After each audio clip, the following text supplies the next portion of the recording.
이 시간 허락하신 말씀은 요한복음 2장 1절에서 11절 말씀이 되겠습니다.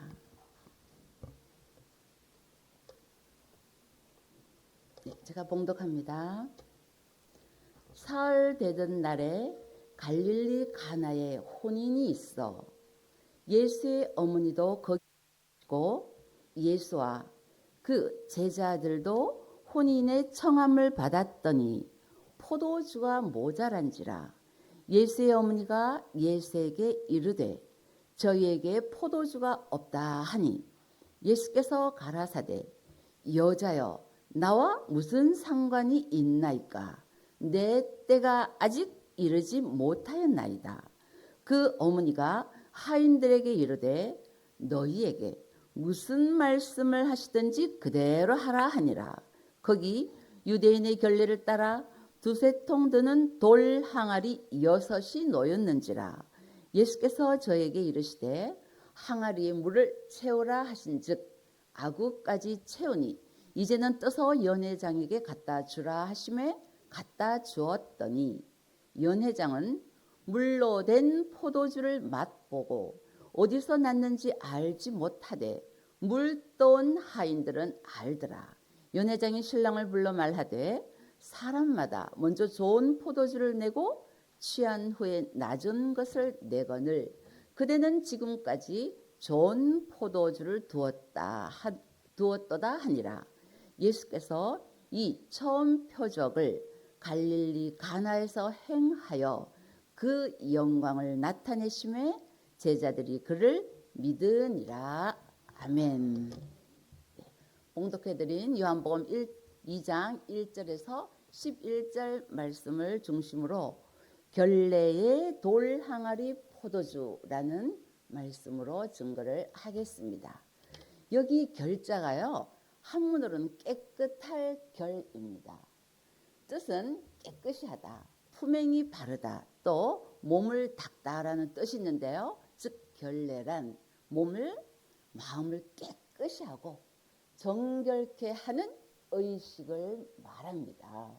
그럼 무엇을 깨끗이 하고 무엇을 정결케 하는가 하는 것입니다.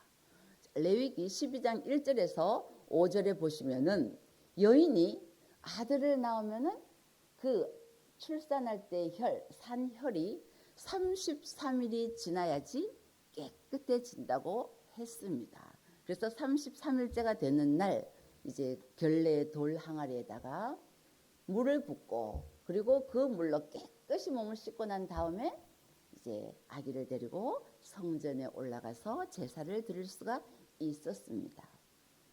아들은 33일인데요. 딸은 66일이 걸렸습니다. 자, 그러면 이 항아리, 결례를 따라 두세 통 드는 돌 항아리 6이 놓였는지라 그랬거든요. 이 항아리는 그럼 무엇을 상징하는가? 항아리 모양이 이렇게 불룩하잖아요. 항아리는 임신한 여인을 상징했습니다. 근데 한두 개도 아니고 하필 왜 6개냐 하는 것입니다. 제가 항아리는 임신한 여인을 상징했다고 했는데 아기가 이 세상에 탄생되려면은 얼마간의 기간이 걸리나요? 네, 10개월이 걸립니다. 그리고 하나님께서 이 세상 우주 만물을 탄생시키는 그 창조의 기간은 6일 동안이었습니다. 그래서 돌 항아리 6개는 곧 창조의 수를 가리킨다고 할 수가 있겠습니다. 이 시간 제가 먼저 요한복음 2장 1절부터 설명을 드리고 그리고 중요한 것은 이 돌 항아리 속에 숨은 하나님의 뜻이 무엇인가에 대하여 말씀을 드리도록 하겠습니다. 우리 다 같이 요한복음 2장 1절을 보시겠습니다.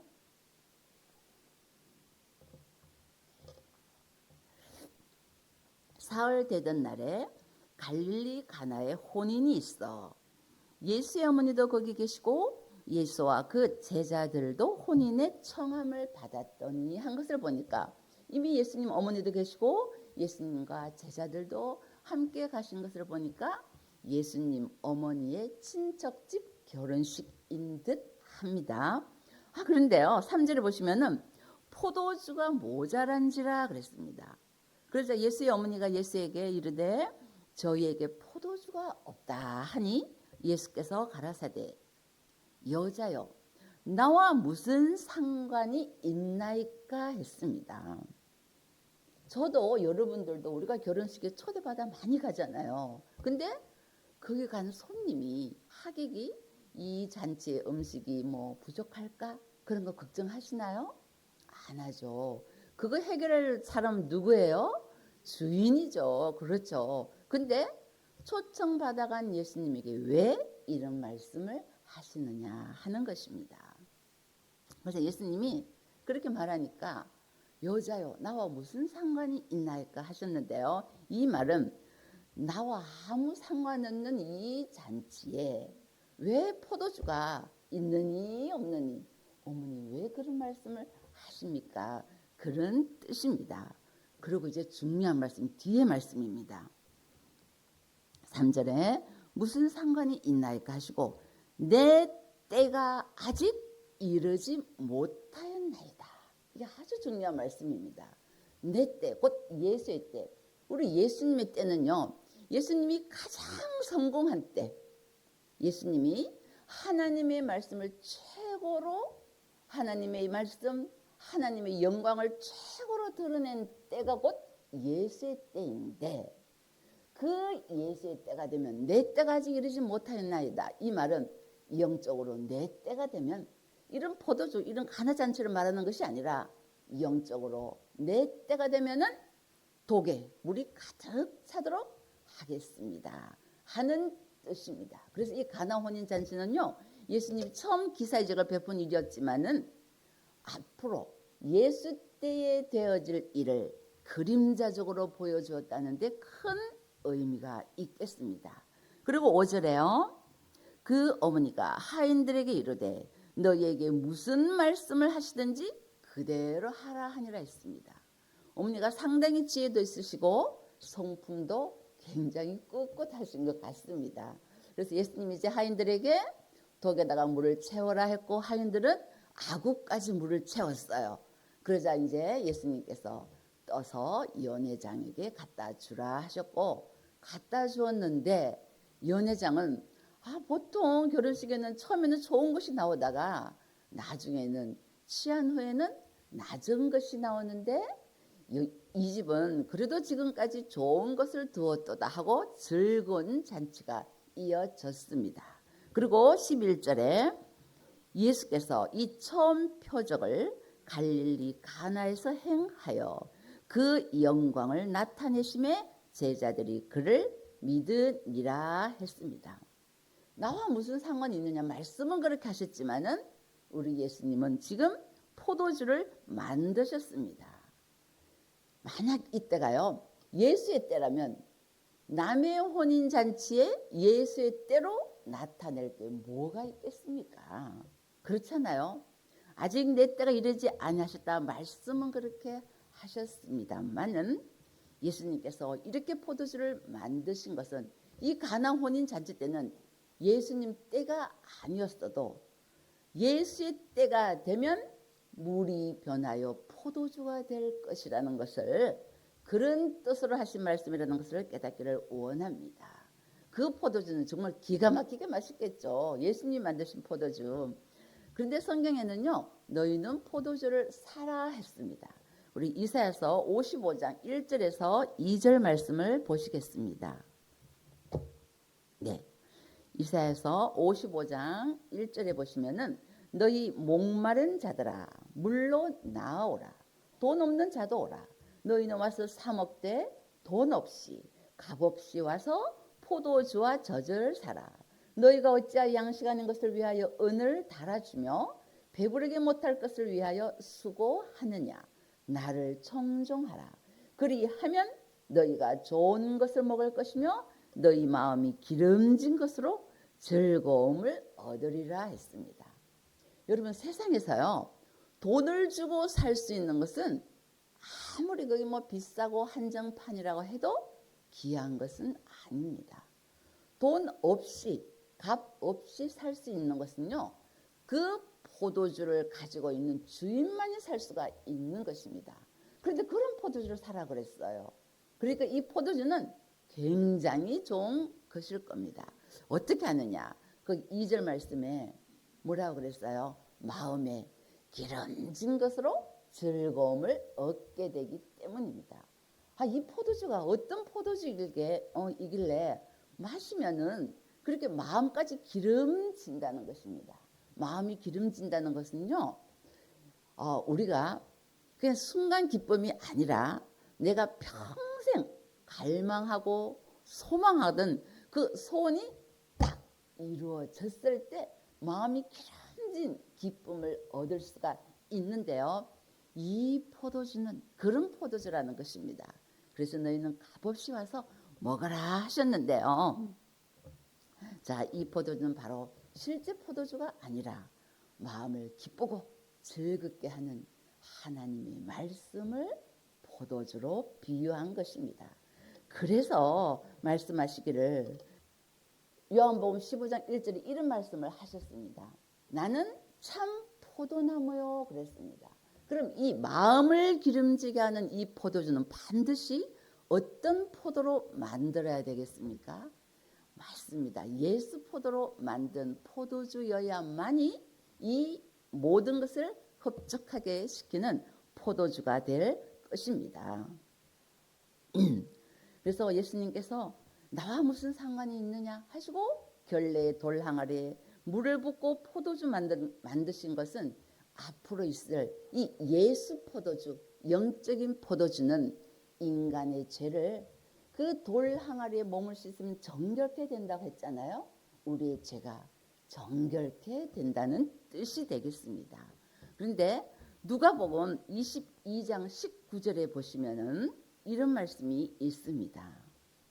예수님이 이제 마지막 만찬으로 제자들과 함께 떡도 떼어 드시고 포도주도 마셨는데요. 22장 19절에 또 떡을 가져 사례하시고 떼어 저희에게 주시며 가라사대 이것은 너희를 위하여 주는 내 몸이라 너희가 이를 행하여 나를 기념하라. 그러니까 이 드시는 떡은 예수님의 몸을 비유한 것이고요. 그리고 저녁 먹은 후에 잔도 이와 같이 하여 가라사대 이 잔은 내 피로 세우는 새 언약이니 곧 너희를 위하여 붓는 것이라 했습니다. 앞으로 있을 그럼 이 영적인 포도주가 인간의 죄를 정결케 한다고 말씀드렸잖아요. 어떻게 정결케 하느냐? 예수님이 이 피는 이 잔은 내가 너에게 주는 새 언약이라고 하셨듯이 새 언약으로 우리의 죄가 정결케 될 수가 있다는 뜻입니다. 그럼 새 언약의 말씀을 알아야 되겠죠. 우리 히브리서 8장 8절 말씀을 보시겠습니다. 히브리서 8장 8절에 저희를 허물하여 일렀으되 주께서 가라사대 볼지어다 날이 이르리니 내가 이스라엘 집과 유다 집으로 새 언약을 세우리라. 당시에 두 나라로 갈라졌어요. 이스라엘 집과 유다 집 이렇게 갈라졌는데 원래는 한 조상, 한 핏줄, 한 민족 아닙니까? 그래서 이스라엘 나라에도 새 언약을 세우시고 또 유다 나라에도 새 언약을 세우셨는데요. 저와 여러분은 유다 한 족속만으로 이루어진 나라가 유다 집이잖아요.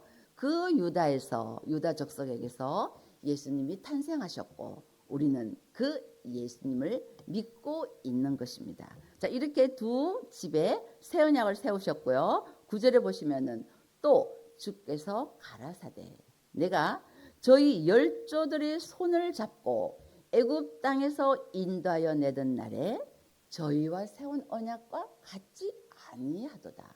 8절에는 새 언약을 세우리라 하셨는데 9절에는 저희 열조들의 손을 잡고 세운 그 출애굽할 때 세운 언약과는 다르다고 했습니다. 이 새 언약이요.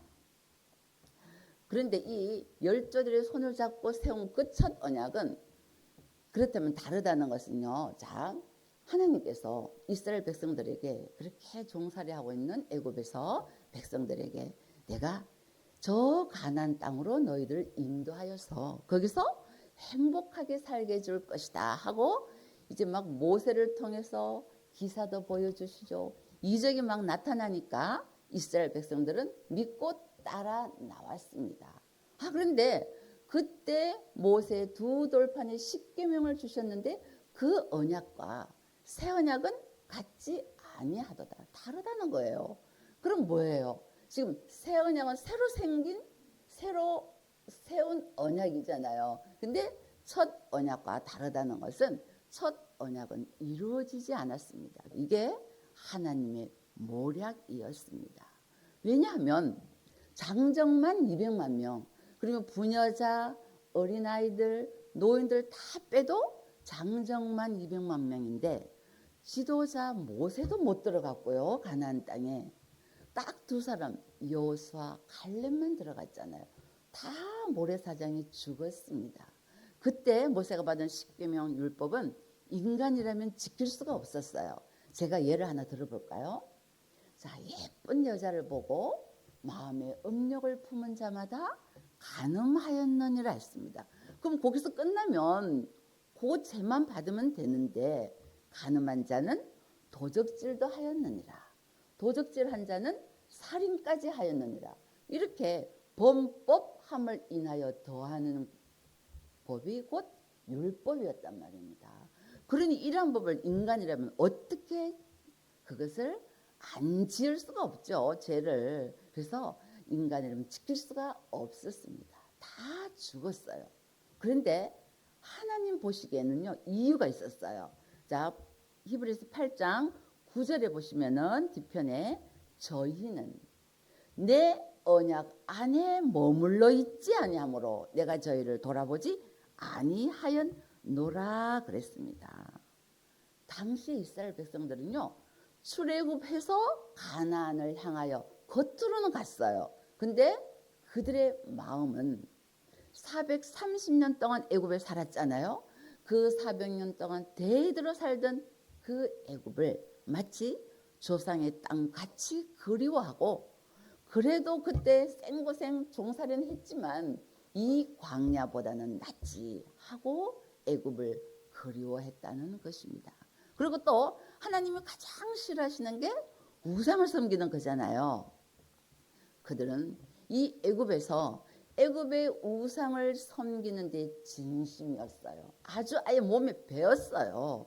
그래서 하나님 보시기에 그런 너희들이 또 가나안 땅에 가서 우상을 섬기는 짓을 행하면 안 되니까 내가 너희들은 가나안 땅에 들어가지 못하게 할 것이다 하고 하나님께서 돌아보지 아니하셨다는 것입니다. 그래서 결국 애굽의 우상을 섬기는 것을 모르는 후손들만이 가나안 땅에 들어갈 수가 있었던 것입니다. 근데요, 이것은 오늘날도 마찬가지예요.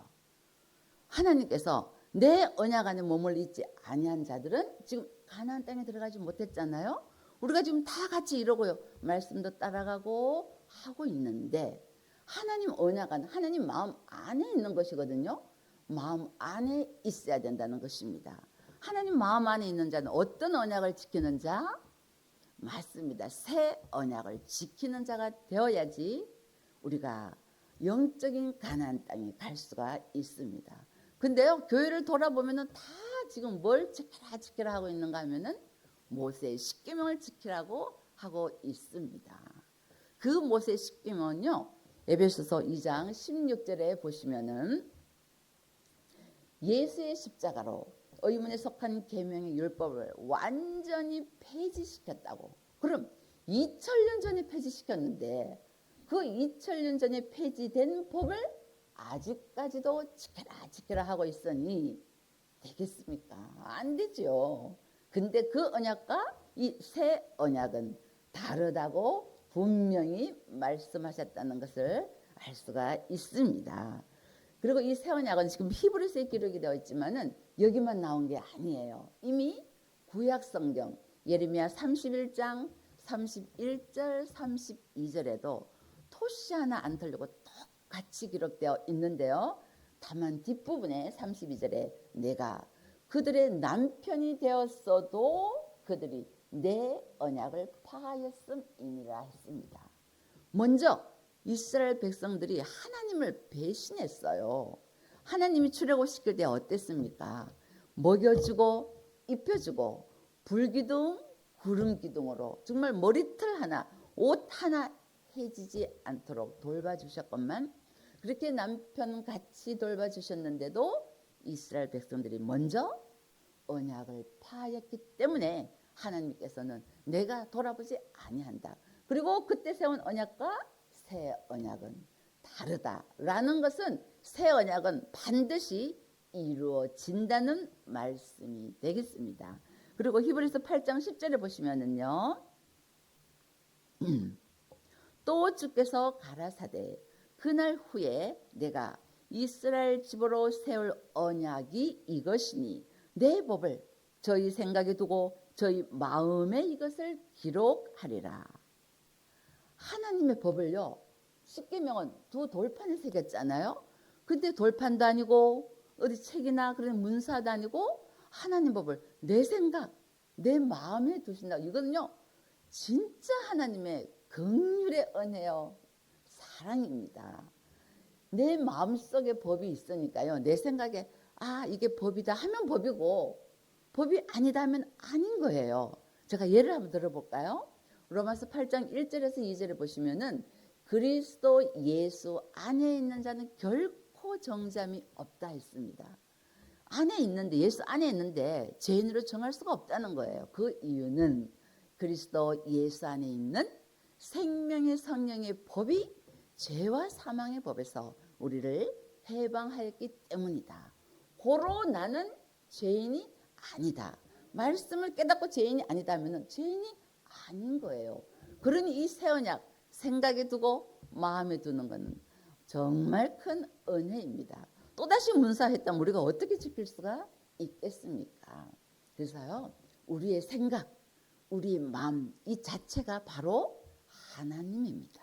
우리가 어떤 생각을 가지고 있느냐, 어떤 마음을 가지고 있느냐는 생명과 사망으로 나눠지기 때문입니다. 이같이 그리고 뒤에 말씀 보시면 나는 저희에게 하나님이 되고 저희는 내게 백성이 되리라 하셨듯이 하나님과 인간 사이에서 우리가 하나님의 백성이 되고 또 그 백성이 하나님께 하는 역사가 바로 새 언약입니다. 자, 11절 보시겠어요? 언약입니다. 그럼 자, 또 11절에 또 각각 자기 나라 사람과 각각 자기 형제를 가르쳐 이르기를 주를 알라 하지 아니할 것은 저희가 작은 자로부터 큰 자까지 다 나를 알미니라 했습니다. 자, 작은 자부터 큰 자까지 하나님도 알고 예수님도 다 안다고 했는데 이 포도주 당장 먹고 싶죠. 언제 먹을 수 있는가 하면 우리 누가복음 22장 19절 누가복음 22장 19절 앞에 18절 말씀을 보시겠어요? 네. 내가 너희에게 이르노니 내가 이제부터 하나님의 나라가 임할 때까지 포도나무에서 난 것을 마시지 아니하리라 그랬습니다.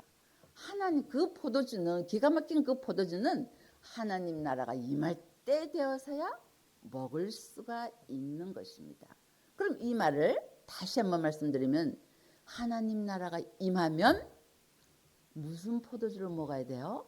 예수 포도주를 먹어야 된다는 말씀입니다. 이 포도주를 먹으면은 어떻게 돼요? 작은 자부터 큰 자까지 다 한다고 했는데 사실 하나님의 나라가 임할 때 이 포도주를 먹으니까 하나님 나라에 들어가는 것이잖아요. 우리의 소원이 하나님 나라에 들어가는 것 아닙니까? 근데 하나님 이 말씀이 증거되는 것은 교회죠. 그래서 돌 항아리는 이 정결케 하는 돌 항아리는 곧 교회를 상징했다는 것입니다. 교회 중에서도 이 포도주를 마시면 하나님을 알고 예수님을 안다고 했으니 이 진리의 말씀이 나가는 곳은 세계에서 딱 한 군데 어디예요?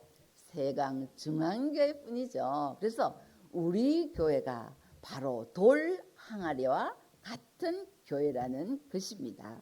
그래서 새 언약의 말씀을 잘 깨달으면은 그 항아리는 깨끗한 항아리가 되는 것입니다. 자, 그리고 히브리서 8장 12절 보시겠어요?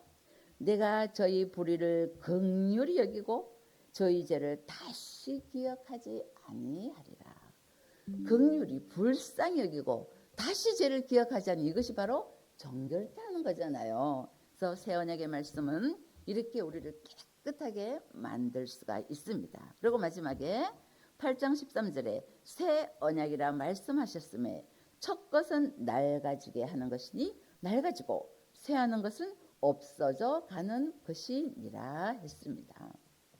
새 언약은 새로 세워진 언약이고 첫 언약은 없어져 가는 것인데, 이 첫 언약 10계명을 붙들고 지켜라 지켜라 하고 있는 것은 그들은 바로 애굽 땅에서 나온 첫 언약 받은 사람들이고, 우리는 유다 땅에서 나온 새 언약 받은 사람들이라는 것을 알 수가 있습니다. 이렇게 새 언약이 좋은데 새 언약 말씀 지금 모르기 때문에 이러는 것 아니겠습니까? 알려야 됩니다. 열심히 알리는 저와 여러분들이 되기를 바랍니다. 여러분, 돌 항아리는요 깨어지지 않아요. 절대 깨어지지가 않아요. 그 돌 항아리는 임신한 여인을 상징했고 또 교회를 상징했습니다. 이 돌 항아리에서 앞으로 지금도 그렇고 계속적으로 하나님의 백성들이 아주 하나님 말씀 포도주를 먹고 먹어서 멋있는 사명자들로 출현하게 될 것입니다. 그 중에 하나가 저도 여러분들도 되기를 바랍니다. 자, 선고를 마지막으로요. 하나님께서 나는 알파와 오메가로다 하셨습니다. 예수님이 지금 요한복음 2장 11절에 이 처음 기사와 이적을 베푼 곳이 곧 가나 혼인잔치인데요. 이 가나 혼인잔치가 알파와 오메가 역사로 마지막 때 예수 혼인잔치로 이루어질 때, 그 혼인잔치의 객이 아니라 주인공들로 저도 여러분들도 예수 혼인잔치에 참여하는 자 되시기를 원하면서 말씀을 마치겠습니다.